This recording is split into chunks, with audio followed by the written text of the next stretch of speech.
Dark Zero Horror Network. Hello, everyone, and welcome back to The Deep Dive. Before we even touch the source material today, I have to take a second to give a massive, specific shout-out to the followers of the Dark Zero Horror Network. We see you in the comments, we appreciate the theories, and honestly, your taste in the macabre is second to none. It really is. So if you are listening right now and you aren't part of that crew, do yourself a favor. Hit that like and subscribe button. It helps us keep the lights on. And more importantly, it helps keep the monsters under the bed where they belong. It really does. And considering the stack of research we have on the desk today, keeping monsters at bay is basically the entire theme of the show. Absolutely. Because today, we are cracking open the coffin on what I consider the ultimate gateway drug for horror fans. It's a film that famously crashed and burned in theaters. Oh, completely. I mean, it bombed with a capital B. But somehow, it clawed its way out of the grave to become a religion for a specific generation. We are talking about 1987's The Monster Squad. It is such a fascinating case study in timing and tone. On paper, it sounds like a slam dunk. It's essentially The Goonies meets the Universal monsters. Exactly. You have a group of pre-teen outcasts who find themselves having to save their small town, and by extension, the world from Dracula and his all-star team of creatures. Which is the dream, right? I mean, terrifying, obviously, but that is a childhood dream. Well, maybe for you. But looking back at the context, this movie arrived at a really weird, transformative moment for the horror genre. We're talking 1987. Right. You were sandwiched between the family-friendly adventure craze, like E.T. or The Goonies, and the tail end of the slasher craze that dominated the early 80s. The Monster Squad tried to straddle that line. It really did. It looks like a kid's movie on the surface. It's got the treehouse, the bikes, the dog, but it has this surprisingly sharp adult edge to it. It really does. It doesn't talk down to the kids. It feels dangerous. And a huge part of that comes from the writing team. When you look at the credits, it's actually kind of mind-blowing. You have Fred Decker directing, sure, but the co-writer, none other than Shane Black. Who is, just a massive heavyweight now. Huge. This is the guy who wrote Lethal Weapon and went on to direct Iron Man 3. He is the king of snappy, cynical, macho dialogue. And you can feel his fingerprint all over the script. For sure. It's interesting you mentioned that macho energy because Black and Decker were actually college friends. They wrote the first draft of this script while living in a filmmaker house they nicknamed the Paddo Guys. The Paddo Guys. That sounds exactly like the kind of place where a movie like this gets born. Exactly. Yeah. It was basically a frat house for screenwriters. And apparently, Black's first draft was massive. Oh, really? Much longer and way more expensive than what ended up on screen. The original opening sequence wasn't just a brief flashback. It was Van Helsing storming Dracula's castle with zeppelins and hundreds of soldiers. No way. It was basically Star Wars meets Dracula. That would have been incredible. It would have been, but the studio looked at the budget and said, absolutely not, put it in a house. But that restriction actually helped. It forced the script to focus on the chemistry of the group, the squad. And that Paddo Guys energy definitely translates to the screen. The kids talk like kids actually talk. They curse. They insult each other. They're messy. Yeah. Let's unpack the roster, because if you're going to save the world, you need a solid team. You got the leader, Sean Crenshaw, played by Andre Gower. He's the one rocking the iconic Stephen King Rules t-shirt. A shirt that I think you probably own a replica of, don't you? I plead the fifth. Then you have his right-hand man, Patrick. And you have Horace, played by Brent Shalom. Horace. Now, Horace is the fat kid trope, but, and this is important, he isn't just the punchline. He gets arguably the best heroic arc in the movie. He really does. He's bullied relentlessly, but he steps up in a way that puts the other kids to shame. He has real agency, but the wild card for me has always been Rudy. Oh, Rudy. Yeah. Ryan Lambert is Rudy. He is the definition of 80s cool. He's in junior high, but he wears a leather jacket, he wears sunglasses inside, and he smokes cigarettes in the school hallway. It creates this bizarre dynamic. He's the older, cool kid who somehow hangs out with these 12-year-olds and nobody questions it. Right. In a modern movie, that character wouldn't exist or he'd be the antagonist. Here, he's the muscle. He's the enforcer. And rounding out the group is Eugene, the youngest, who has his beagle, Pete, and seems to be the only one proactively writing letters to the army about the monster threat. Right. And of course, we have to talk about Phoebe. Sean's 5-year-old sister, played by Ashley Bank. She is desperate to be in the club, and they just keep shutting her out. Club business, go away. But as we'll see, she's arguably the most important member of the team. So you have this motley crew. The mechanics of the plot are actually pretty high stakes for a suburban adventure. Dracula arrives in modern-day America. Literally via a crate on a plane. Because he's searching for an amulet. This amulet is composed of concentrated good. Which sounds like a nutritious juice brand, but is actually a magical artifact. Right. The lore is that this amulet becomes vulnerable once every 100 years. If it's destroyed while it's vulnerable, evil wins. Darkness rules the world. And the kids end up with Van Helsing's diary, which explains all of this. But there's a catch. It's in German. Yep. Which is a brilliant plot device because it forces them to seek help outside their little bubble. They can't solve this with Dungeons and Dragons logic. They need translation. This leads them to the scary German guy down the street. And we will get to him because Yeah. that is a whole deep dive in itself. Yeah. But first, we have to look at the opposition. The squad is up against the Big Five. The classics. This is where I geek out completely. The creature designs in this movie are legendary. You have Dracula, Frankenstein's monster, the Wolfman, the Mummy, and the Gilman. Basically the creature from the Black Lagoon. But here's where it gets really technical and interesting. They aren't the exact monsters we know from the black and white films. That's a crucial distinction. It was a massive legal hurdle. The production did not have the rights to the specific designs of the Universal monsters. Universal actually passed on producing the film, so the special effects team couldn't use the iconic flat-top head and neck bolts for Frankenstein, for example. Those visuals were copyrighted. Exactly. So they had to walk this tightrope. They had to make them legally distinct, but still instantly recognizable to a 10-year-old. Mm. And the team they hired to do this, Stan Winston Studio. the absolute titans of the industry. We're talking the same studio that did Aliens, Terminator, and Predator. And they crushed it. They reimagined these icons. I read that because they couldn't do the Jack Pierce makeup for the Wolfman, they modeled the face partly on Stan Winston himself. That's hilarious. It's a great inside joke. But the designs were also cutting edge. The Gilman suit, the fish monster, was incredibly advanced for 1987. Oh, yeah. It had moving gills and a fully articulated face.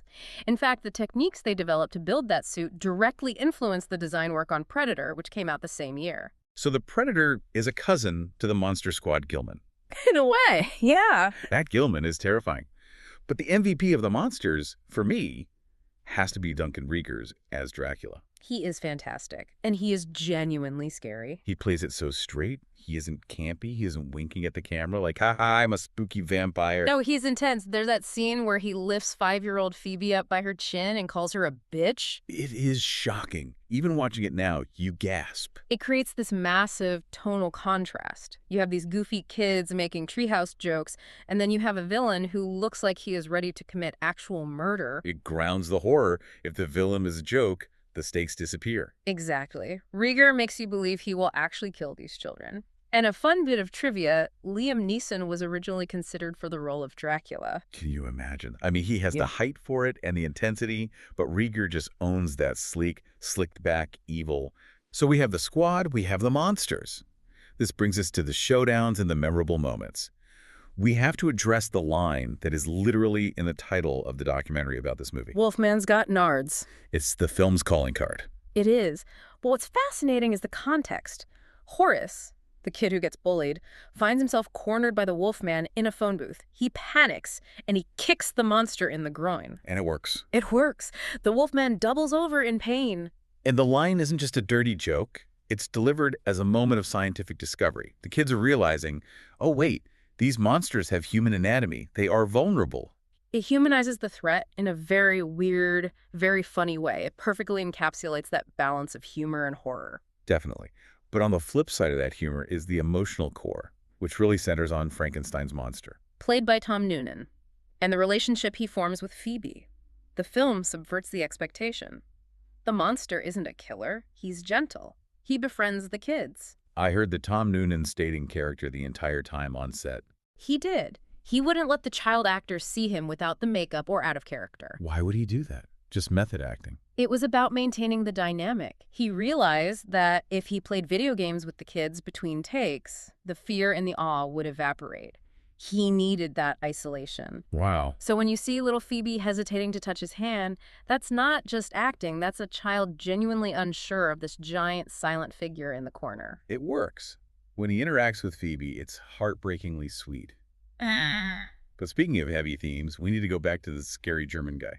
This is, to me, the most surprising element of the film, given it's an 80s horror comedy. Damn. The kids are terrified of their neighbor. They think he's a monster because he's old, foreign, and lives alone in a spooky house. But when they finally go to him to translate Van Helsing's diary, we get a reveal that adds tremendous weight to the story. He knows about monsters. He says he has some experience with monsters, and then the camera lingers on his arm, and you see the number tattoo.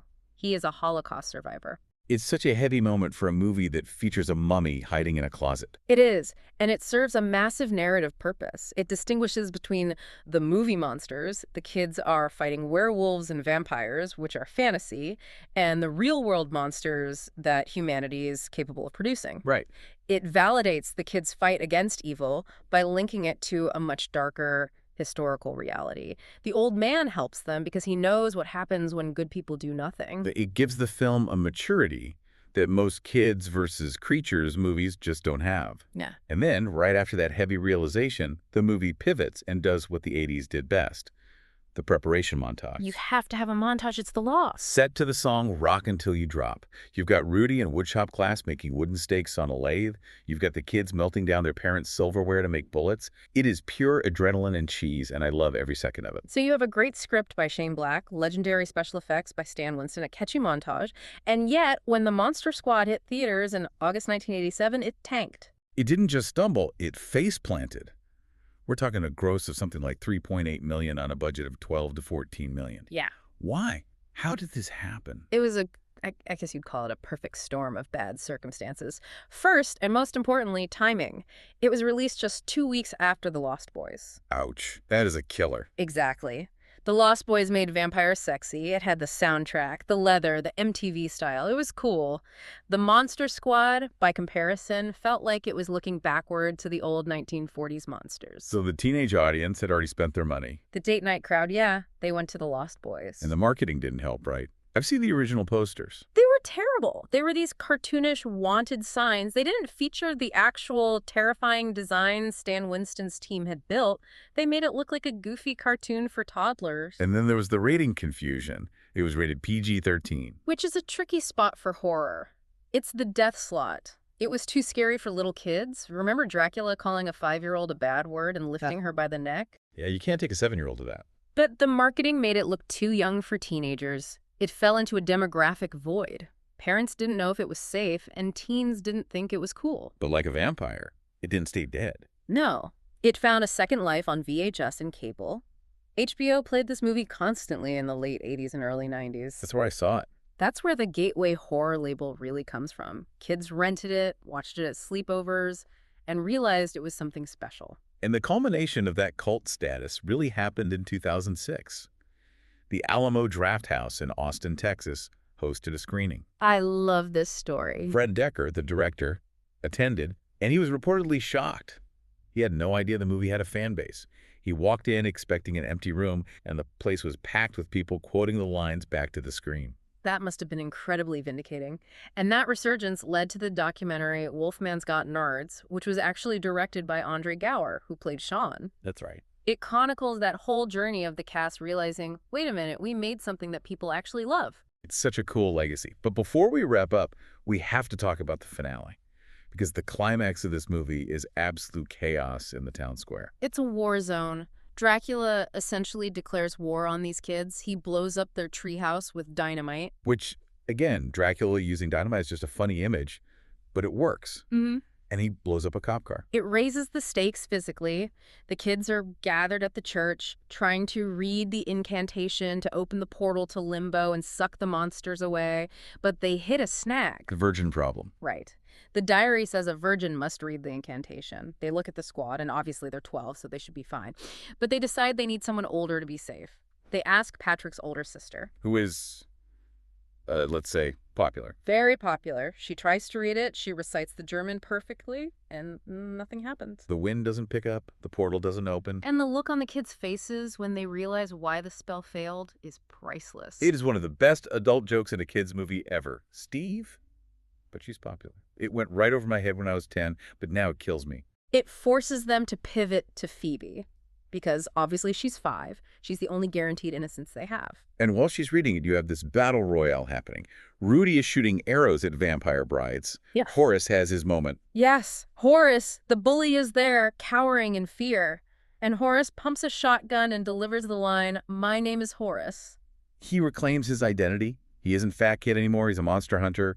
It's incredibly satisfying. It is. And then the vortex opens. We get a cameo from Van Helsing himself. He reaches out from limbo, gives a thumbs up, and drags Dracula into the void. It ties the whole mythology together. It's Van Helsing acknowledging that this new generation has finished the job he started. It's the Avengers of the 80s. I stand by that. It really is, and I think that's why it stands the test of time. It treats the child characters with respect. It doesn't sugarcoat the danger. It balances genuine horror with a lot of heart. So let's zoom out. What does this all mean? We have a movie that bombed, came back, and is now celebrated as a classic. If we connect this to the bigger picture, the Monster Squad really was a precursor to the shared universe concept we see everywhere today. Universal tried to do this recently with their Dark Universe. Oh, I try not to remember that. The Tom Cruise mummy movie? That's the one. That failed because it lacked heart. The Monster Squad did the Dark Universe better in 1987 than major studios could do 30 years later. That is such a great point. It understood that you don't just throw monsters together. You need a human element, the squad, to ground it. It's not about the monsters. It's about the people fighting them. Exactly. And it raises an important question about the nature of that fight. The film suggests that the key to defeating evil requires a combination of innocence, represented by Phoebe, and experience, represented by the scary German guy. You need both the purity to open the door and the painful wisdom to know how to close it. That is deep. I love that. But here's something I want you to think about. If this movie were made today, could it even exist? We live in a time of very polished, very safe franchise filmmaking. The Monster Squad is jagged, it's rude, it has edges. You think a modern studio would let Dracula call a 5-year-old a bitch? Not a chance. You're probably right. And maybe that's why we love it.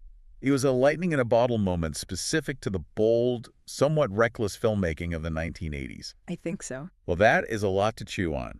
If you haven't seen it in a while, go rewatch The Monster Squad, kick some Wolfman in the nards, metaphorically speaking, and enjoy the nostalgia.